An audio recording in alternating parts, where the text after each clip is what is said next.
வாழிய செந்தமிழ், வாழ்க நற்றமிழர், வாழிய பாரத மணித்திருநாடு. அன்பு குழந்தைகளே, நாம் குட்டி துதிப்பாடல்களை பார்த்து கொண்டிருக்கிறோம். அந்த வரிசையில் இன்று அப்பர் பெருமானின் தேவாரம் ஒன்றை பார்க்க இருக்கிறோம்.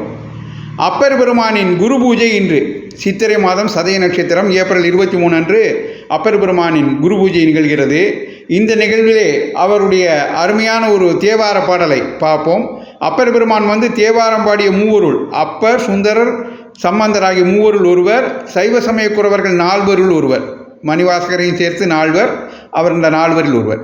அந்த பாடல் இதுதான்: மாசில் வீணையும் மாலை மதியமும் வீசு தென்றலும் வீங்கில வேனிலும் மூசு வண்டரை பொய்கையும் போன்றதே ஈசன் எந்தை இணையடி நிழலே. அது இறைவனுடைய திருவடி எப்படி இருக்கிறது என்று சொல்கிறார். சிவபெருமானின் திருவடி எப்படி இருக்கிறதாம்? குற்றமில்லாத வீணையின் இசையைப் போலவும், மாலை நேரத்தில் குளிர்ச்சியோடு திகழ்கின்ற நிலவின் ஒளியைப் போலவும், இனிமையாக வீசுகின்ற தென்றல் காற்றைப் போலவும், வீங்கில வேனிலும், அதாவது கொடுமையான வெயிலும் இல்லாமல் ரொம்ப குளிரும் இல்லாமல் இளமையான வெயிலோடு இருக்கின்ற இளவேனிலும், வண்டு ஒலிக்கின்ற குளிர்ச்சியான பொய்கையும் போன்றதாக ஈசன் சிவபெருமானின் திருவடிகள் இருக்கிறது என்று போற்றி பாடுகிறார். அதாவது இதை பற்றி இன்னொரு கதையும் சொல்லுவாங்க.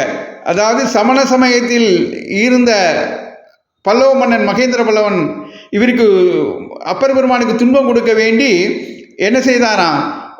அவரை ஒரு சுண்ணாம்பு காலவாயில் போட்டாராம். சமணர்களின் அறிவுரைப்படி சுண்ணாம்பு காலவாய்ங்கிறது இப்போல்லாம் சுண்ணாம்புலாம் இல்லை. அப்போ சுண்ணாம்பை சுடுறதுக்குனவே ஒரு காலவாய் இருக்கும். அது உள்ளே போனால் அப்படியே அவிஞ்சு போயிடுவோம். அந்த சுண்ணாம்பு காலவாய்க்குள்ளே வச்சிருந்த போது அவர் இந்த பாடலை பாடியதாக சொல்வார்கள். அதாவது அந்த அளவுக்கு அந்த வெம்மையிலும் அவருக்கு ஈசன் அருளால், சிவபெருமான் அருளால் அது குளிர்ச்சியாக இருந்தது என்பதை குறிப்பிடுவார்கள். அந்த தேவார பாடலை நாம் மனனம் செய்து விடுவோம். அருமையான பாடல். மாசில் வீணையும் மாலை மதியமும் வீசு தென்றலும் வீங்கில வேனிலும் மூசு வண்டரை பொய்கையும் போன்றதே ஈசன் எந்தை இணையடி நிழலே. இது போன்ற அப்பர் பெருமானின், திருநாவுக்கரசர் என்ற பெயர் பெற்ற அப்பர் பெருமானின் தேவார பதிகங்களை நாம் பாடி மகிழ்வோம். திரும்ப திரும்ப அதனை பாடுவோம். மீண்டும் ஒரு முறை பாடி விடுவோமா? மாசில் வீணையும் மாலை மதியமும் வீசு தென்றலும் வீங்கில வேனிலும் மூசு வண்டரை பொய்கையும் போன்றதே ஈசன் எந்தை இணையடி நிழலே. நன்றி, வணக்கம், ஜெய்ஹிந்த்.